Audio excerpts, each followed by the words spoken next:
இது ஐஸ்கிரீம். ஆனா இது ஐஸ்கிரீம் மாதிரி. இது ஐஸ்கிரீம், இதுவும் ஐஸ்கிரீம் மாதிரி. இது ஐஸ்கிரீம், இது ஐஸ்கிரீம் மாதிரி. காமெடி வேண்டாம், நான் சொல்லிட்டேன் நானு. காமெடி பண்ணாத. ஸோ இந்த மாதிரி கடையில் நம்ம இன்னைக்கு ஐஸ்கிரீம் அப்படின்னு சொல்லி வாங்கக்கூடிய பலவிதமான பொருட்கள் வந்து ஐஸ்கிரீம் கிடையாது, ஐஸ்கிரீம் மாதிரி தான். அதுக்கு அர்த்தம் என்னன்னா ஃப்ரோசன் டெசர்ட் அப்படின்னு சொல்லக்கூடியது. இது நம்மள நிறைய பேருக்கு தெரிஞ்சிருக்கிறதுக்கு வாய்ப்பு இருக்கு. இந்த ஐஸ்கிரீம் அப்படின்றது பால்ல இருந்து தயாரிக்கக்கூடியது, அண்ட் இந்த ஃப்ரோசன் டெசர்ட் அப்படின்றது எண்ணெய் சார்ந்த பொருட்கள்ல இருந்து தயாரிக்கக்கூடியது.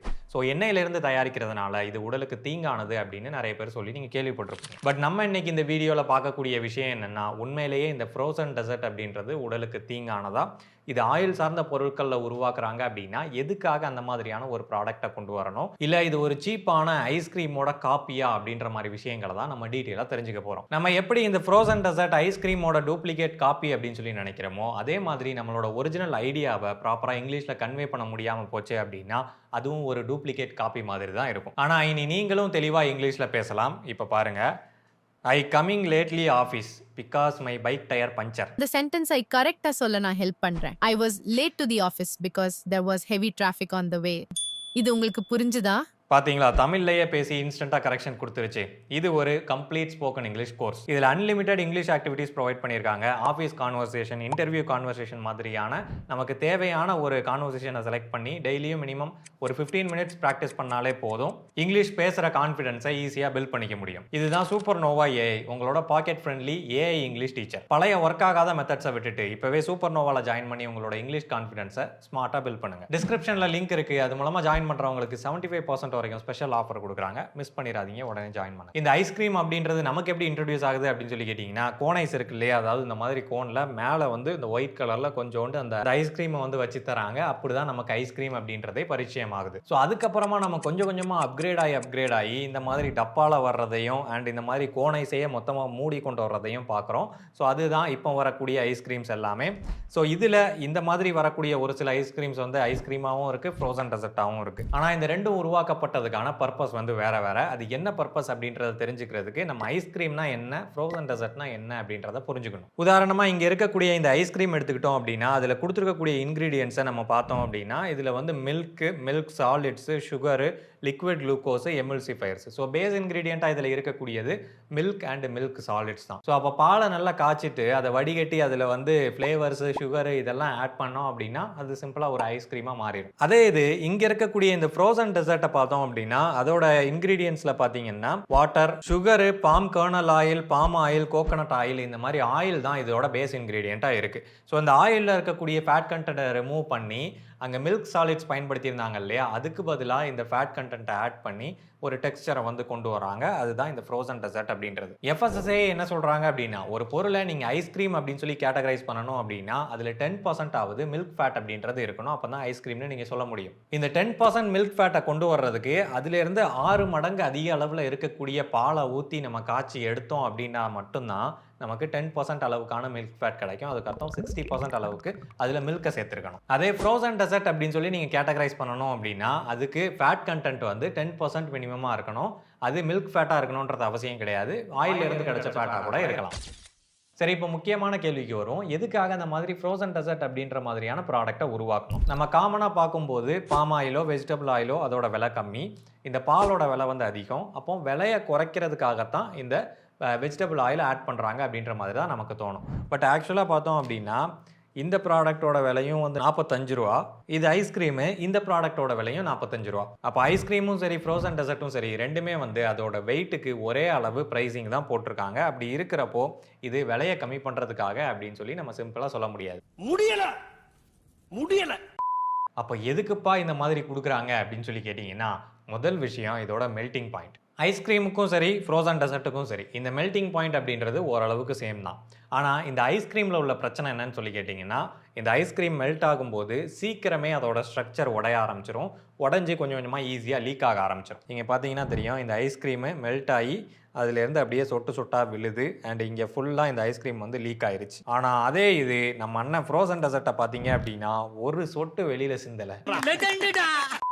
பேக்கெட்டை ஃப்ரீஸ் பண்ணும்போது எப்படி ஒரிஜினலாக இருக்குமோ அதே மாதிரி இப்போவும் இருக்குது. ஆனால் ப்ரெஸ் பண்ணி பார்த்தா மட்டும் உள்ள மெல்ட் ஆகிட்டது வந்து நல்லா தெரியுது. மெயினாக அந்த மாதிரி பேப்பர்லையோ இல்லை பிளாஸ்டிக் கவர்ஸ்லையோ வரக்கூடிய ஐஸ்கிரீம்ஸ் வந்து மெல்ட் ஆயிரும். மெல்ட் ஆச்சு அப்படின்னா வெளியில் ஃப்ளெக்சிபிளான கவர் தான் இருக்குது அப்படின்றதுனால அதோட ஸ்ட்ரக்சரே மொத்தமாக கொலாப்ஸ் ஆயிரும். உதாரணமாக அந்த ஐஸ் ஸ்டிக் எடுத்துக்கிட்டோம் அப்படின்னா உள்ள பார்த்தீங்கன்னா ஃபுல்லாக தண்ணி ஆயிடுச்சு, குச்சி தனியாக அந்த லிக்விட் தனியாக கிடக்கும். அண்ட் இதுலேயும் அதே மாதிரி தான் அந்த ஃபோட்டோவில் பார்த்தீங்கன்னா மல்டிபிள் லேயர்ஸ் வந்து கொடுத்துருப்பாங்க. மெல்ட் ஆகி போச்சு அப்படின்னா அந்த லேயர்ஸ் எதுவும் இப்போ இருக்காது, எல்லாமே மிக்ஸ் ஆயிடும். ஸோ இதை ப்ரிவென்ட் பண்ணணும் அப்படின்னா அதுக்கு ஒரு பெஸ்ட்டான ஆப்ஷன் ஆயிலில் வந்து ஐஸ்கிரீமை தயாரிக்கிறது. அப்போ ஆயில் பேஸில் தயாரிக்கக்கூடிய ஐஸ்கிரீம்ஸ் வந்து உருகுனாலும் அதோட ஸ்ட்ரக்சரை வந்து ஈஸியாக உடச்சி ஃப்ளேவர்ஸ் தனியாக இல்லை லிக்விட் தனியாக வாட்டர் தனியாக அந்த மாதிரி துண்டு துண்டாக பிரித்து லீக் ஆக விடாது. அதே பாலில் தயாரிக்கப்பட்டது அப்படின்னா அதில் ஃபேட் தனியாக அண்ட் அந்த சுகர் கண்டென்ட் தனியாக எல்லாமே தனித்தனியாக பிரிஞ்சு அது லீக் ஆக ஆரம்பிச்சிடும். ஸோ அப்போ உருகி போன அந்த ஃப்ரோசன் டெசர்ட்டை சிம்பிளாக நம்ம ஃப்ரீஸ் பண்ணால் போதும், பழைய நிலைமைக்கு திரும்ப வந்துடும்.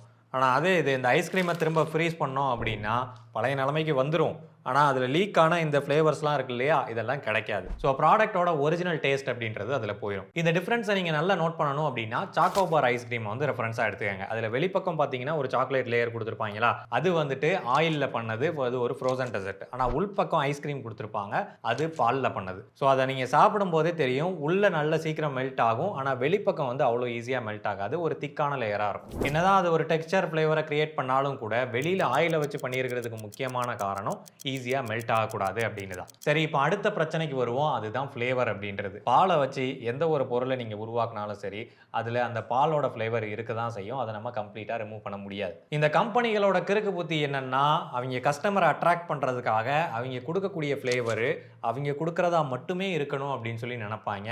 இயற்கையாக ஏதாவது ஒரு பொருள் உள்ளே வந்துச்சு அப்படின்னா அது வேண்டாம், அதை ரிஃபைன் பண்ணி கொண்டு வா. இப்போ ஆயிலே எடுத்துக்கிட்டாலும் ஆயிலை நீ ரிஃபைன் பண்ணி கொண்டு வா, இல்லை சுகரை எடுத்துக்கிட்டால் சுகரை ரிஃபைன் பண்ணி கொண்டு வா, எல்லாத்துலேயும் ரிஃபைன்மெண்ட்டு. ஸோ அவன் கொடுக்குற அந்த உப்பு ஜப்பு இல்லாத ஃப்ளேவர் மட்டும்தான் அவன் கொடுக்கணும்னு எதிர்பார்ப்பான். ஸோ அதனால் அவனுக்கு ஃப்ளேவர் முக்கியமான ஒரு பங்களிக்குது அப்படின்றதுனால இதில் ஆயிலை சேர்க்குறாங்க. பயப்பிடிச்சிட்டான், எல்லாம் டெக்னாலஜி. ஸோ இந்த ஆயில் கம்ப்ளீட்டாக ரிஃபைன் பண்ண ஆயில் அப்படின்றதுனால இதிலிருந்து கிடைக்கக்கூடிய ஃபேட்டில் எந்த விதமான ஃப்ளேவர்ஸும் இருக்காது. அப்போ அவன் கஸ்டமருக்கு என்ன ஃப்ளேவரை கொடுத்து மயக்கணும்னு நினைக்கிறானோ அதை சிம்பிளாக கொடுக்க முடியும். அவனோட டேஸ்ட்டு, அவனோட ஃப்ளேவரை அவன் ஸ்பெசிஃபிக்காக கொடுக்க முடியும். அடுத்தபடியாக நியூட்ரிஷனல் ப்ரொஃபைல். நம்ம ரெண்டு சேம் ஃப்ளேவர் இருக்கக்கூடிய, சேம் கெப்பாசிட்டி இருக்கக்கூடிய ஐஸ்கிரீமை கம்பேர் பண்ணோம். ஒன்று வந்து ஐஸ்கிரீமு, இன்னொன்று வந்து ஃப்ரோசன் டெசர்ட். ஸோ இதில் என்ன ரிசல்ட் கிடச்சிருக்குது அப்படின்றத பார்க்கலாம். டோட்டல் ஃபேட் கண்டென்ட் ஐஸ்கிரீமில் பார்த்தீங்க அப்படின்னா 13 கிராம்ஸ் இருக்குது, ஃப்ரோசன் டெசர்ட்டில் 10.5 கிராம்ஸ் இருக்குது. சேச்சுரேட்டட் ஃபேட்டு ஐஸ்கிரீமில் 7.8 கிராம்ஸ் இருக்குது, ஃப்ரோசன் டெசர்ட்டில் 6.2 கிராம்ஸ் இருக்குது. டிரான்ஸ் ஃபேட்டை பொறுத்த வரைக்கும் ஐஸ்கிரீமில் 0 கிராம்ஸ் தான் இருக்குது, அதே ஃப்ரோசன் டெசர்ட்டில் 0.05 கிராம்ஸ் இருக்குது. பட் பெரிய டிஃப்ரென்ஸ் ஒன்றும் கிடையாது. கொலஸ்ட்ராலை பொறுத்த வரைக்கும் ஐஸ்கிரீமில் 46 மில்லிகிராம்ஸ் இருக்குது, அதே ஃப்ரோசன் டெசர்ட்டில் ட்ரேஸ் அமௌண்ட் தான் இருக்குது. சுகர் பார்த்தோம்னா ஐஸ்கிரீமில் 20 கிராம்ஸ் இருக்குது, ஃப்ரோசன் டெசர்ட்டில் 22 கிராம்ஸ் இருக்குது. பட் இது எந்த விதமான ப்ராடக்ட் அப்படின்றதுக்கு தகுந்த மாதிரி மாறுபடும். புரோட்டீன் ஐஸ்கிரீமில் 3.7 கிராம்ஸ் இருக்கு, ஃப்ரோசன் டெசர்ட்டில் 3.5 கிராம்ஸ் இருக்கு. இதுலேயே உங்களால் டிஃப்ரென்ஸ் பார்க்க முடியும், ரெண்டுத்துக்கும் பெரிய டிஃப்ரென்ஸ் ஒன்றும் கிடையாது. டோட்டல் ஃபேட் கண்டென்ட் வந்து பார்த்தீங்கன்னா 2.5 கிராம்ஸ் தான் டிஃப்ரென்ஸ் வருது. அதுவும் ஐஸ்கிரீமில் தான் அதிகமாக இருக்கே தவிர ஃப்ரோசன் டெசர்ட்டில் கம்மியாக தான் இருக்குது. அண்ட் எனர்ஜியை பார்த்தீங்க அப்படின்னாலும் ஐஸ்கிரீமில் 215 கிலோ கேலரிஸ் காட்டுது, அதே ஃப்ரோசன் டெசர்ட்டில் வந்து 200 கிலோ கேலரிஸ் தான் காட்டுது. ஸோ நீங்கள் அடிப்படையாக தெரிஞ்சுக்க வேண்டிய விஷயம், பால்ல இருந்து ஐஸ்கிரீம் தயாரித்தாலும் பாலில் இருக்கக்கூடிய ஃபேட்டை தான் அது பயன்படுத்த போகுது. அதே மாதிரி எண்ணெயில் இருந்து ஐஸ்கிரீம் தயாரிச்சாலும் எண்ணெயில் இருக்கக்கூடிய ஃபேட்டை தான் பயன்படுத்த போகுது. ஸோ ரெண்டுமே ஆக்சுவலாக ஃபேட்டு தான். இதில் நல்ல ஃபேட்டு கெட்ட ஃபேட்டு அப்படின்ற மாதிரி நீங்கள் பிரிக்கலாம். ஆனால் அந்த ஃபேட்டோட ப்ரொஃபைல தான் நம்ம இன்கிரீடியன்ஸ் லிஸ்ட்லையும் காமிச்சிட்டோம். ஸோ ரெண்டுத்துக்குமான டிஃப்ரென்ஸையும் நீங்கள் பார்த்துக்க முடியும். ஸோ பொருள் வேற வேறையாக இருந்தாலும் அதில் இருக்கக்கூடிய பேசிக் கெமிஸ்ட்ரி, அந்த ஃபேட் அப்படின்றது கான்செப்ட் சேம் தான். ஸோ அந்த ஃப்ரோசன் டெசர்ட்லாம் ஆயிலில் வருது அப்படின்றதுனால இந்த அமுல் கம்பெனி என்ன பண்ணியிருக்காங்க அப்படின்னா, எதுக்காக நீங்கள் சம்மந்தமே இல்லாமல் வனஸ்பதி இல்லை ஹைட்ரஜனேட்டட் ஆயில் இல்லை நீங்கள் வெஜிடபிள் ஆயில் இருக்கக்கூடிய ஒரு ஐஸ்கிரீமை சாப்பிட்றீங்க, அது ஐஸ்கிரீமே கிடையாது, இதுதான் ரியல் ஐஸ்கிரீம் அப்படின்ற மாதிரி ஒரு அட்வர்டைஸ்மெண்ட்டை போட்டிருக்காங்க 2017 வருஷம். இதை கேட்ட ஹிந்துஸ்தான் யூனிலிவர் என்ன பண்ணியிருக்காங்க அப்படின்னா, யாரை கேட்டா ஃப்ரோசன் டெசர்ட்டில் வனஸ்பதி யூஸ் பண்ணுறாங்கன்னு சொல்கிற அப்படின்னு சொல்லிட்டு பாம்பே ஹைகோர்ட்டில் கேஸ் போட்டிருக்காங்க. அந்த கேஸில் ஜெயிச்சது யாருன்னு சொல்லி பார்த்தீங்கன்னா நம்ம குவாலிட்டி வால்ஸ், அதாவது ஃப்ரோசன் டெசர்ட் தான். அவங்க எப்படி ஜெயிச்சாங்க அப்படின்னா, நாங்கள் வனஸ்பதியே யூஸ் பண்ணல, நாங்கள் வந்து வெஜிடபிள் ஆயில் தான் யூஸ் பண்ணுறோம், அதுவும் பியூரான ஃபார்மேட்டில் தான் யூஸ் பண்ணுறோம், ஸோ அதனால் இது அன்ஹெல்தின்னு சொல்லி போடுறது தவறானது அப்படின்னு சொல்லி அந்த அட்வர்டைஸ்மெண்ட் ஸ்ப்ரெட் ஆகிறத வந்து அன்றைக்கே ஸ்டாப் பண்ணிட்டாங்க. அடுத்தவன் ப்ராடக்ட்டை பற்றி தெரியாமல் நீ எப்படி டவுன் கிரேட் பண்ணுவ அப்படின்னு சொல்லி கோர்ட்டு அமுலை அசிங்கப்படுத்தி அனுப்பி விட்டுருச்சு. இனி அந்த ஆடை ரன் பண்ணக்கூடாது அப்படின்னு சொல்லிட்டாங்க. இதிலேருந்து நம்ம புரிஞ்சிக்க வேண்டிய பாயிண்ட் என்னென்னா, குவாலிட்டி செவரு சட்டத்தில் இருக்க ஓட்டையை நல்லா தெரிஞ்சு வச்சுருக்கான்னு சொல்லலாம். பட் அவங்க சொல்கிறதும் வந்து உண்மை தான். ஹைட்ரஜனேட்டட் ஃபேட் எதுவும் அவங்க பயன்படுத்தலை, அவங்க வந்து palm oil, coconut oil, palm kernel oil அந்த மாதிரி விஷயங்களை தான் பயன்படுத்துகிறாங்க. சரி, ரியல் ஐஸ்கிரீம்னு சொல்லி விளம்பரப்படுத்துகிறீங்களே, அதுக்கு தகுந்தாப்புல நியாயமாக நடக்கிறீங்களா?